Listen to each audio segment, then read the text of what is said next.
Are you a sixth form pupil attempting to write your personal statement for university? I am Callum. I've applied twice now, getting accepted to study engineering at Imperial College London, as well as architecture at the University of Cambridge. In this video, I share with you my 5 steps for writing a personal statement, as well as including some excerpts from my 2 successful statements.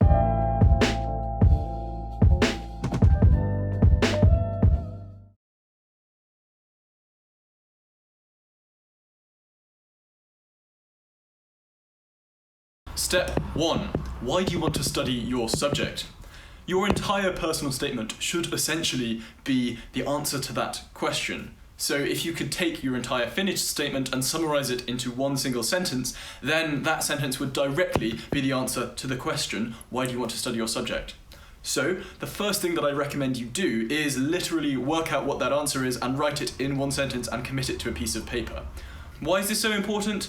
Well, when you're writing your statement, obviously you want to put in lots of extra evidence of things that you've done that show you're a really well-rounded person. And whilst that's great and really important, it is more important than that your entire document reads nicely. And if you randomly start shoving in too many examples of things you've done that aren't relevant to your subject directly, then it becomes a bit difficult to read and a bit confusing. So by writing this answer down and having it really clear in your mind, it makes it much easier to always link those achievements, always link that sort of wider evidence, if you like, back into why you want to study your subject. That's so important because it will make your statement read much more nicely all the way through and help the entire document remain coherent. Step 2, structure. Your structure is your game plan for writing your personal statement. It breaks the whole thing down into more manageable individual paragraphs, and it also ensures that you say everything that you need to say when you're writing your personal statement. I am going to give you 4 general structural guidelines that apply to all subjects. Number 1, introduction. Number 2, evidence of interest. Number 3, wider life. Number 4, conclusion. Your introduction is essentially the answer to the question from step 1, why do you want to study your subject? Of course, you would write this a little bit more eloquently here, and maybe 2 or 3 or 4 sentences rather than just the 1. Evidence of interest is the bulk of your statement, perhaps even as much as 70%, with the other 3 sections splitting down accordingly. Your evidence of interest is where you prove that you're interested in your subject. It's where you list all the relevant activities, be it work experience, home projects, books you've read, etc. That is where you explain why you so desperately want to study this subject. Wider life, this is where you prove that you are a well-rounded individual and have interests outside of your subject as well. Number 4, your conclusion should be just a few sentences that link everything back together, back to that question of why you want to study your subject, and potentially also dwelling a little bit on what you hope to achieve at university. Bear in mind that certain subjects may require you to include particular things in your personal statements, so coupled with this advice, I strongly recommend you speak to your subject teachers in the subject you're applying to, as well as whoever is helping you in general with your university application at school, and ask them for specific guidance about your subject. From that, work out a paragraph plan, roughly how many words, roughly what each paragraph is going to say, and make sure that you're going to tick all of the boxes that you need to tick. Step 3, list of stuff. At this point, you've written down why you want to study your subject, and you've also written down your general structure, what you're going to have in each paragraph. Before you start actually writing, I strongly encourage you to write a big list of all of the activities and achievements you've done in your life up until this point. Write all of them down in one big long list. Why am I asking you to do this? Well, once you've done that, you can then split them up into categories. For example, academia, subjects you've studied at school, books you've read, activities directly relating to your subject, talks attended or relevant work experience, and then unrelated activities, maybe that's a sports team or other clubs and societies inside or outside of school. From that point, you can work out where each of your categories apply within your structure. For example, academia is probably going to be evidence of interest, unrelated activities is obviously going to be wider life. With your structure in mind, you can then start allocating activities from your list of stuff into the relevant paragraphs in your structure. When I did this, I actually printed out my entire list of stuff on a piece of paper, cut out all of the individual entries, and spread them out on a big table. I then used post-it notes for what each of my paragraphs were, and spread my activities out, allocating them to each paragraph accordingly.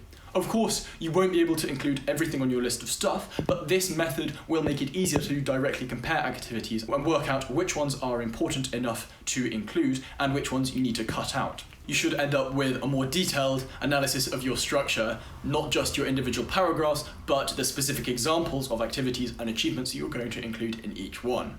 At that point, it's just a case of turning those bullet points into prose.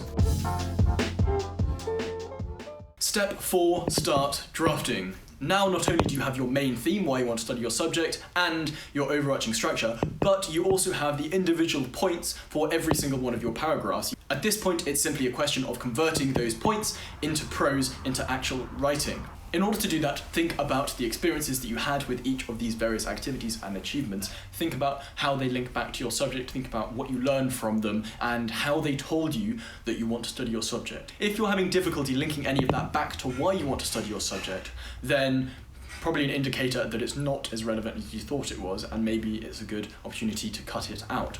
You'll probably realise quite quickly that you're going to have far too much stuff for one statement. The word count will catch up with you quite quickly. So, in the first place, just worry about converting as much of it into writing as possible. Then you can go through and ask yourself, is this really relevant? Do I need it, or can I cut it out? If you can cut it out, then do. Remember, you're going to need many drafts. Your first draft is not going to be perfect. Think about writing a personal statement as carving a sculpture. You start with a big block of stone and you take out your biggest chisel and carve the rough shapes of the overall statue. Over time, you gradually work into smaller details using smaller and smaller chisels. But you couldn't start with the tiniest chisel on the tiniest detail because you have to get the overall shape right in the first place. How does this apply? Well, your first draft is not going to be perfect, it's going to be rough around the edges. Just focus on getting it into an actual draft as quickly as possible, one that meets the word count and ticks all of your structure boxes. At that point, you can actually send it off to teachers, to whoever your supervisors are, and get some second opinion on it. That's important because they can then tell you if you're going in completely the wrong direction from the start. A top tip at this point is make sure your teachers actually write on top of like a printout of your draft, or use Microsoft Word's review feature and make comments. That is, as opposed to literally backspacing in the document and then rewriting it out. Because if they do that, then it becomes a bit ambiguous whether those changes were in the original draft or not, and it's easy just to accept changes that are given to you. As much as teachers' changes are important and relevant, sometimes you might get conflicting advice from different people, and also if they don't know what your main structure and theme is, they might write something that's actually not relevant just because they think it sounds good. Remember that it is front and foremost a personal statement, so heed people's advice, but consider it carefully, and ultimately you should make the decision about what to and not to include in your statement. Step 5. George Orwell's 6 Rules for Writing. These are a really brutal set of writing rules that are going to be effectively a fine-tooth comb with which to go through your statement and take out any final bits of junk. They are as follows. Number 1, never use a metaphor, simile, or other figure of speech which you are used to seeing in print. Number 2, never use a long word where a short one will do. Number 3, if it is possible to cut a word out, always cut it out. Number 4, never use the passive when you can use the active. Number 5, never use a foreign phrase, a scientific word, or a jargon word if you can think of an everyday English equivalent. And finally, number 6, break any of these rules sooner than saying anything outright barbarous. It's really easy to get emotionally attached to a sentence that you think might be really good writing, but don't realise is actually not that relevant to your statement. So make sure you watch out for that, and remember that the most important thing is that the entire document reads through and makes sense. Quirky writing is great and it adds personality, but only if it doesn't detract from the overall coherence, the overall sort of flow of your statement. If you do this whole list of stuff approach, you will realise quite swiftly that there are loads of things you could put in your personal statement that you simply won't have the word count, won't have the space to actually fit in. George Orwell's rules are a really good way of making sure that whatever you do say, you say as succinctly as possible. So I'm going to read you my introductions from both of them. Firstly, for Aeronautical Engineering at Imperial College London, aerospace engineering appeals to me as I love the freedom of flight and the artistry of engineering. I like engineering because I am a perfectionist. Having a goal, approaching it in an efficient way, and ultimately creating a path to success is a process I find immensely satisfying. I know I have a genuine passion for aerospace, as I have enjoyed doing everything from flying aerobatics in full-size aircraft to visiting jet engine testing facilities. Secondly, for architecture at Cambridge, My interest in architecture stems from a fascination with the way our surroundings influence our feelings. To me, architecture is the ultimate art form. Whilst all art strives to provoke thought, architecture does so simply because we must interact with the buildings in which we live. The built environment is a product of our need for shelter, but architecture goes further, allowing us to design a way of life. After all, everything from the feel of the floor under our feet to the anechoic response of a space impacts the way we interact with a building. My answer to that question then in both subjects was, for engineering, I want to study engineering because I enjoy the methodical approach of project-based work in the subject, being able to problem solve, and aeronautics specifically because I like things that fly. In architecture, my answer to the question would be, I want to study architecture because I think it's really interesting how architecture as an art form influences our feelings, and therefore, as an architect, we can design people's emotional experiences with buildings and therefore their way of life.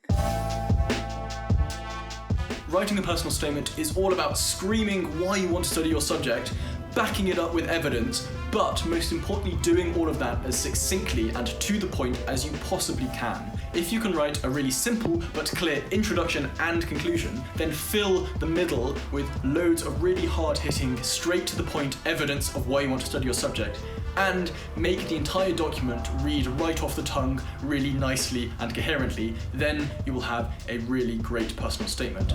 Thank you so much for watching. If you enjoyed this video, please subscribe. Feel free to ask me questions in the comments about my own personal statements or experience applying to university. If you are applying specifically to architecture, then click over here to check out my portfolio video for Cambridge, and make sure that you're subscribed because I will be making a video in the near future about my interview experience. Thanks for watching, have a lovely day.